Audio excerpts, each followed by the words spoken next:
Friendly Advice to a Lot of Young Men and a Lot of Old Men Too, by Charles Bukowski. Go to Tibet, ride a camel, read the Bible, paint your shoes blue, grow a beard, circle the world in a paper canoe, subscribe to the Saturday Evening Post, chew on the left side of your mouth only, marry a woman with one leg and shave with a straight razor, and carve your name in her anus. Brush your teeth with gasoline. Sleep all day and climb trees at night. Be a monk and drink buckshot and beer. Hold your head under water and play the violin. Do a belly dance before pink candles. Kill your dog. Run for mayor. Live in a barrel. Break your head with a hatchet. Plant tulips in the rain. But don't write any more poetry.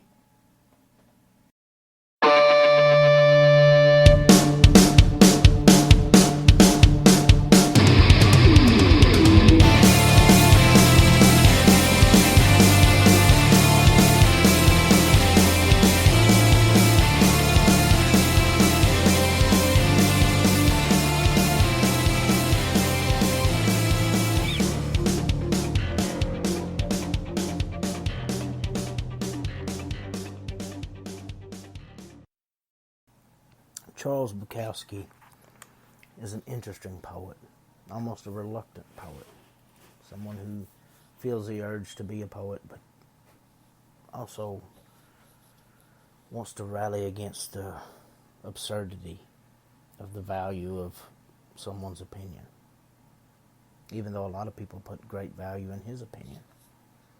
He's a contradiction, but he's an interesting guy. It's raining, it's quarantine. One of my great loves in life is poetry. I find a lot of that poetry in music and lyrics, but I still find a lot of it from poets. And as I was going through books, and what I'll do occasionally is I'll go back through collections of poetry I've read many times and look for pieces I identify with, pieces that I don't know, pieces that make me get a certain feeling and take me to a certain place that I identify with, pieces that I truly love. And there's too many of those pieces to cover in one episode. I wouldn't even attempt it. There's too many of those pieces to cover in 10 episodes. If you start adding music and musical lyrics in, there's too many pieces to ever cover. Poems come from different places for different people. Some people, they're very personal. People like Bukowski, his demons are very personal to him, and they come from that. Some people, they come from almost a fabricated life, just like a short story of fiction or something would be. But a lot of poetry is very personal, very true to where you were from, very true to who you are. Look It Over by Wendell Berry. It's out of Leaving's poems. I leave behind even my walking stick. My knife is in my pocket, but that I forgot. I bring no car, no cell phone, no computer, no camera, no CD player, no fax, no TV, not even a book. I go into the woods. I sit on a log, provided at no cost. It is the earth I've come to, the earth itself, sadly abused by the stupidity only humans are capable of, but as ever itself free, a bargain. Get it while it lasts. Wendell Berry writes a lot about his life, his experience, his love of the land, his love of nature, things that he's experienced and been around. Poems have a way, in my case, of bringing emotion to me, and it's almost like a catalog system, whether it be poetry I write or poetry that I read. I have a tattoo on my back. It's of a crow with a castle inside the crow, and beneath it, it says, without some strangeness, in the proportion. Now, my sister has a tattoo on her forearm of a crow with a castle on the sea beside of it. And in her caption says, "There is no exquisite beauty." We're two very different people. She's technically my stepsister. She was 2, I believe, when my dad and her mom, my stepmom, started dating. She's just a year older than my daughter. We're very different people, different physical blood, but we have a connection, and that poetry, Poe is that connection for us. And poetry has that ability, it has that effect on my life. I'm constantly amazed at the calming effect it has, not only to read it, but to write it. I open this podcast with Bukowski. I'll read another piece from Bukowski. I've read a piece from Wendell Berry. I will read a piece from other huge poets. Understand, I have no misconceptions. I put myself nowhere in their league, not even at the lowest level. But from the first poetry book I released, I was able to write things that I could find personal connection with, as well as things that I had no personal connection with other than it was of my environment. There's a poem in that first book that's very personal to me. It's called The King of Dirt. Smell of strong coffee and gas heat. The feel of old worn wood floors on bare feet. Times often seem to stand still back then. The memories seem fresh as they flood back again. I sat and wondered as the old men held court in the middle of the floor. Everyone sitting in a circle with a heater at the core. Everyone knew everyone. I watched them come and go. Every face and name I came to know. He sat gracefully upon his throne, king of the only kingdom I had ever known. The neighborhood men flocked as if to a clarion call. They came here to my world to discuss things large and small. The center of my world was here. That is now so painfully clear. The doors are now shut for good. Weather has battled and defeated the wood. My late king has long since relinquished his throne. I had not the royal blood to carry on. With his princess in distress and his prince fallen before him, there simply is no kingdom without them. A once great palace now under fallen roof. I dig through the ruins for proof. I look to see the great kingdom of my youth, only to be blinded by sobering truth. With no king, this place has no magic, and so its fall is ever tragic. I did find some solace in this. It's not the rotting palace, but the king I miss. I was but a child. I was free and often wild. My grandfather stored my own mythical lands. He was my king, I safe in his hands. That poem allowed me to get through a very tough time dealing with losing my grandfather, and not when I lost my grandfather. I didn't write that till years later. I tried to be strong and deal with his passing without truly mourning. And it was those pent-up emotions that got me back into writing. I've told the story of my large gap and all that on another podcast. That's beside the point.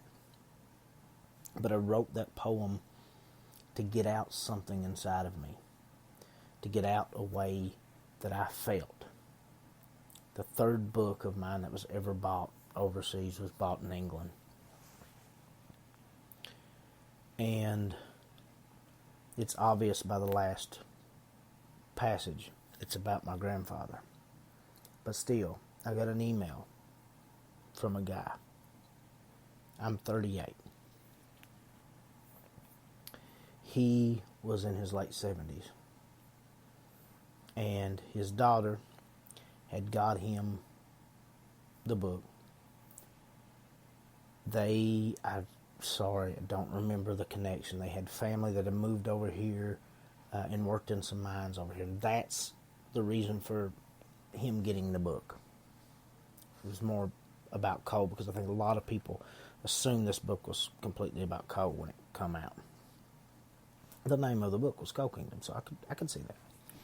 But I got an email asking if I was the one who wrote the book, and I said yes. And there was no explanation of why he wanted to know that in the first email. Well, in the second email,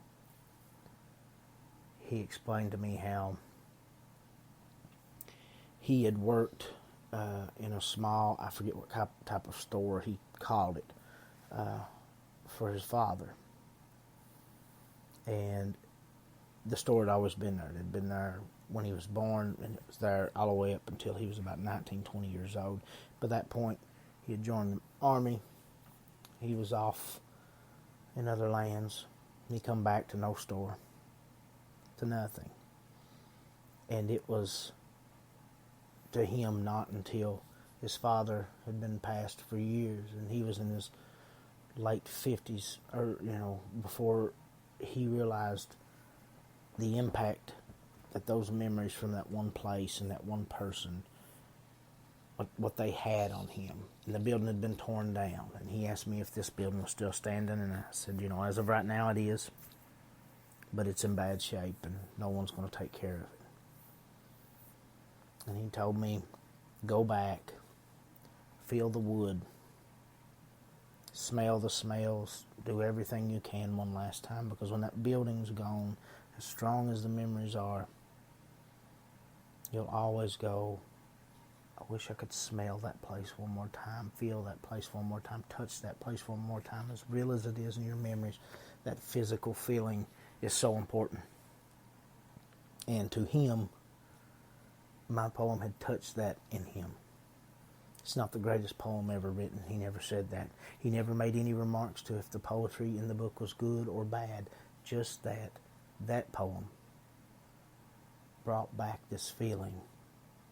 And he wanted to make sure that I didn't experience some sort of regret that he had experienced, because he could feel what I was writing. That meant a lot.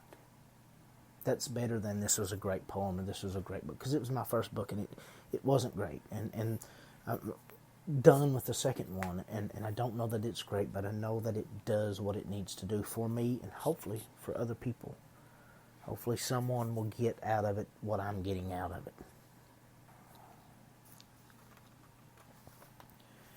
Edward Francisco is a collection of poetry called The Alchemy of Words. I'm forever jealous that I didn't come up with a name. It would be the name of my next book if I hadn't read this years ago and knew it existed. The poem is called Logos. What if the vital principle isn't breath or pulse, but words? Only so many so that when used up, the user is too. If words were more valuable than air, would air be less valuable than a curse, a prayer, a whisper savored by lovers over years? Would thunder at last have a name other than fear for children cowering under blankets or hunkering in cedar-lined closets amid the hanging ghosts of clothes? It's futile to speculate. Whose death would occur first, given the unpredictable nature of words to predict what words fall short of predicting? All we can say is that what's being said would assume new meaning and deeper resonance, and the next word out might be the last word ever to leave your lips alive. If that were the case, written word may have a much stronger value. If that were the case, we would definitely be more selective over what we say, how we say it, who we say it to, and to what we put value and time into. I most definitely would not be spending my time here doing this podcast. I'd be saving those words for my children. I'd be saving those words for my wife. But fortunate for us, that's not the way it works. I'd never heard of Edward Francisco. The book's not that old. It was 2007, I believe, is when it was written. I'm not 100% sure on that. But there was a lot of pieces in there, a lot of pieces that really, really spoke to me in a lot of ways. And see, I find that in movies. I find that a lot in music, I find it a lot in literature. I find it in To Kill a Mockingbird. And I find it in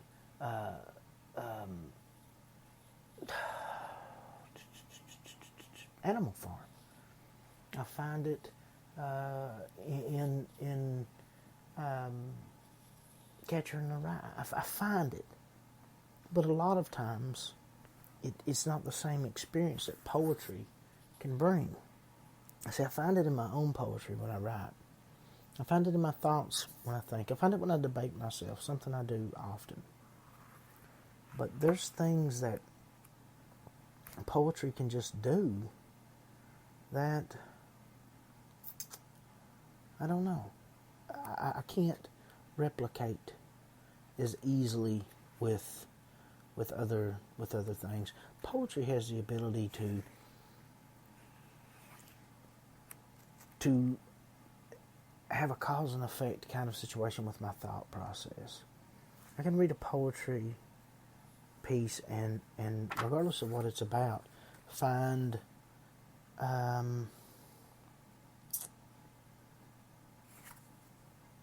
myself thinking about moving towards a different thought pattern about something. And it often calls me to think, calls me to question, which I think is good. But it'll often lead to me writing and letting things out. And there's often pieces of poems that just, that phrase, that part of that will burn into me and cause great thought. Edgar Allan Poe, The Conqueror Worm. Not the entire poem, this is a piece of a passage. Out are the lights, out all, and over each quivering form the curtain, a funeral pile, comes down with the rush of a storm, and the angels all pallid and wan, uprising, unveiling, affirm that the play is the tragedy, man and its hero, the conquering worm.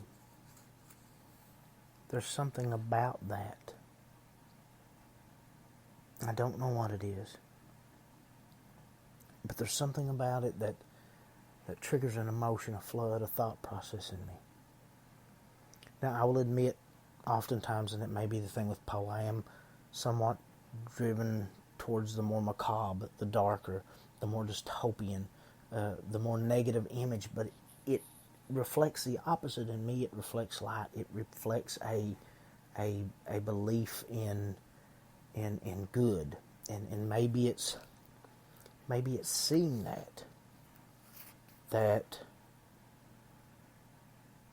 negative side, that bad side, that dark side that allows me to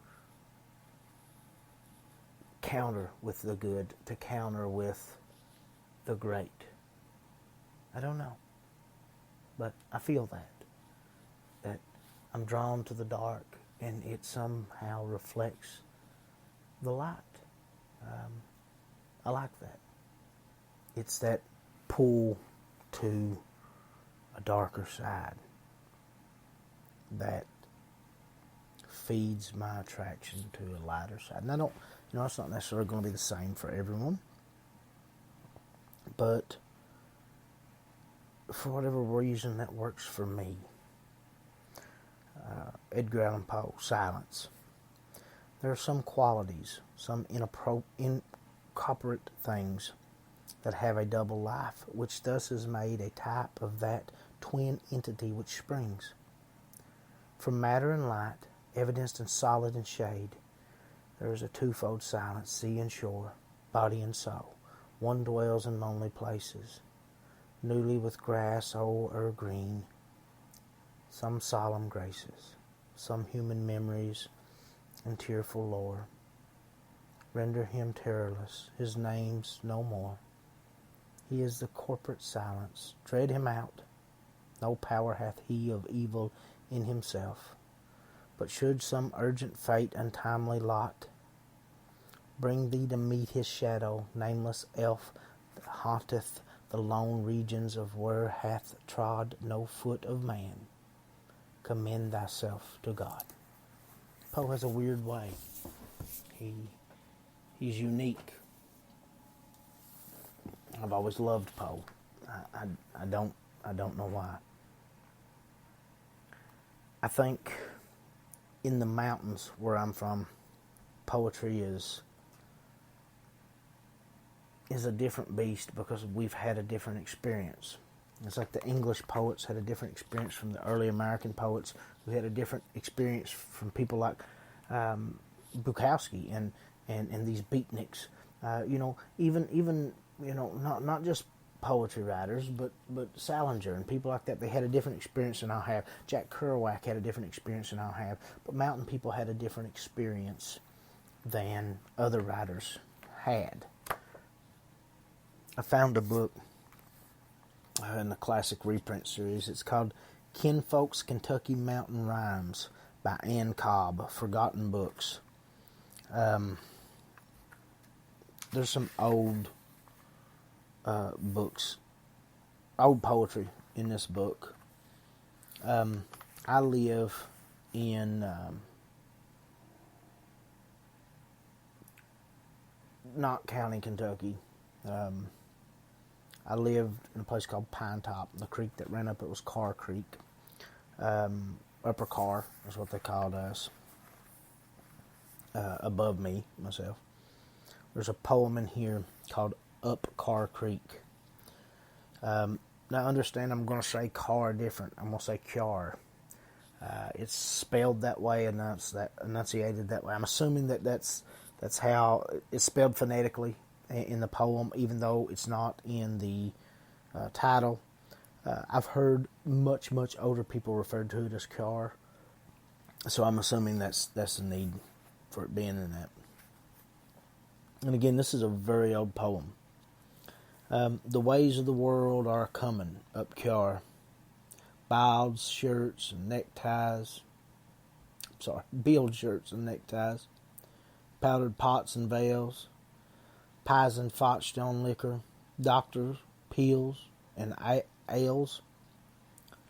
Hits a sight all the brash that's a comin' up Kyar.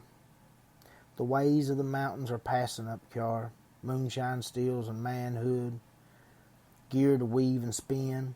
Good old regular Baptist. Preaching hell for sin. Farewell to the old ways of passing up Kyar. The ways of the world will be holding up Kyar. Sorry ways, the old ways. They've a call to go. Only when you're grave bound. Changing allows slow. Old folks will bide by the old ways up Kyar. Now, my understanding is that's a fairly old poem. She reflects a viewpoint, and again, that could be the 60s, that could be the 70s, that could be, I don't know. I wasn't given a date on that poem, but my understanding was it's supposed to be old. I've had my questions about that over time. But that's one look at where we are, who we are, and the atmosphere that poetry was written in. I grew up in a different atmosphere, but even though my family weren't coal miners, well, some of them were, but not my dad. I've never been a miner. Mining was very much a part of that. But the hard history of hard times in this region was a part of that too. In my first book, Coal Kingdom, I wrote a poem called Hand-Me-Downs.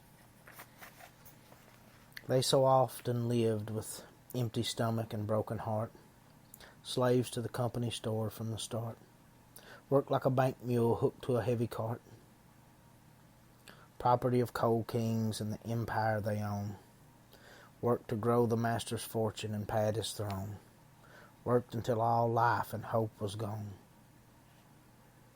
Then came unions and new hope, fairness always at the end of an endless rope, same dangers at the bottom of a new slope. Companies and unions have come and went, bodies ever broken and bent, same good men for sale or rent. Coal camps crumble as 10-wheelers gather dust. New jobs and new hope are now a must. You can't feed a family off black lung and coal dust. Always being sent back deep into the same ground. When working backwards, new paths are never found. Today's New Deal has a familiar sound. More talk of progress and a clean start, followed by the same empty wallet and sad heart. Company stores are now gone. Souls are now sold to the local Walmart. Each generation shows less and less trust. Into the same world they're continually thrust. Borrow daddy's lamp and bucket and go back to work before the mine works rust. Hand-me-downs of coal dust covered regret. Hand-me-downs of fruit not ripe just yet. Nothing to hand down but death and debt. Poetry allows that expression of a people and a place unique to other peoples.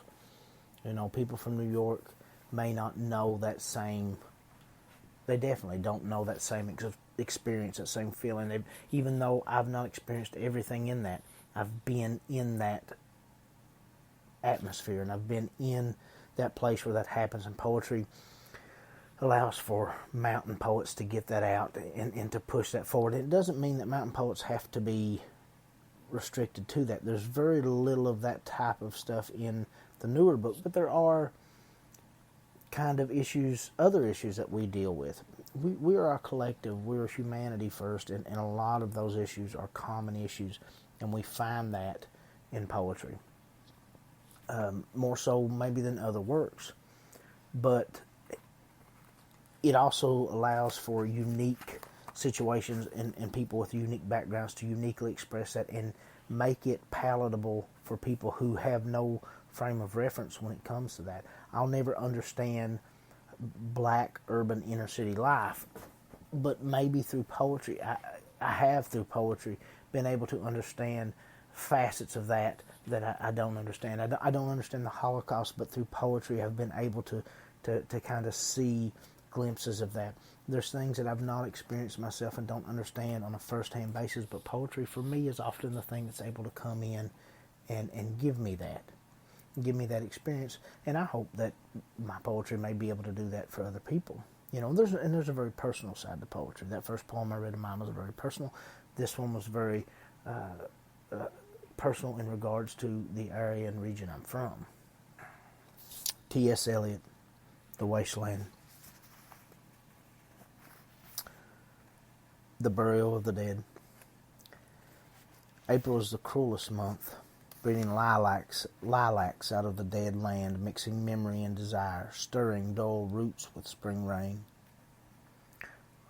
Winter kept us warm, covering earth in forgetful snow, feeding a little life with dried tubers. Summer surprised us, coming over the Stanbury with a shower of rain. We stopped in the colonnade and we went on in sunlight into the half-forgotten and drank coffee and talked for an hour. Ben Gar can he Russian, Stam, Os, Luch, each Dutch. I'm going to interrupt this poem for a minute and say my foreign language is not strong. And when we were children, Staying at the Archduke's, my cousin, he took me out on a sled, and I was frightened. He said, Mary, hold on tight. And down we went. In the mountains, there you feel free. I read much of the night and go south in the winter. What are the roots that clutch, that branches grow out of the stony rubbish, Son of Man? You cannot say or guess, for you only know a heap of broken images where the sun beats and the dead trees give no shelter, the cricket no relief, and the dry stone no sound of water. Only there in shadow under this red rock. Come in under the shadow of this red rock, and I will show you something different from either. Your shadow at morning striding behind you, or your shadow at evening rising to meet you. I will show you fear in a handful of dust. I'm always amazed by T.S. Eliot. What he's able to say, how he's able to say it, how he's able to structure it. I'm no scholar by any means, no expert. I can just tell you the feeling that poetry gives me that other things don't have the ability to give me. Bukowski can make me feel things that other people can't make me feel. So let's end this with someone who is a great poet who doesn't believe in poets. The Genius of the Crowd by Charles Bukowski. There is enough treachery, hatred, violence, absurdity in the average human being to supply any given army on any given day. And the best at murder are those who preach against it. And the best at hate are those who preach love. And the best at war, finally, are those who preach peace. Those who preach God need God. Those who preach peace do not have peace. Those who preach love do not have love. Beware the preachers. Beware the knowers. Beware those who are always reading books. Beware those who either detest poverty or are proud of it. Beware those quick to praise, for they need praise in return. Beware those quick to censure. They are afraid of what they do not know. Beware those who seek constant crowds. They are nothing alone. Beware the average man, the average woman. Beware their love. Their love is average, seeks average. But there is genius in their hatred. There is enough genius in their hatred to kill you, to kill anybody. Not wanting solitude, not understanding solitude, they will attempt to destroy anything that differs from their own. Not being able to create art, they will not understand art. They will consider their failure as creators only as a failure of the world. Not being able to love fully, they will believe your love incomplete. And then they will hate you. And their hatred will be perfect, like a shining diamond, like a knife, like a mountain, like a tiger, like hemlock. Their finest art.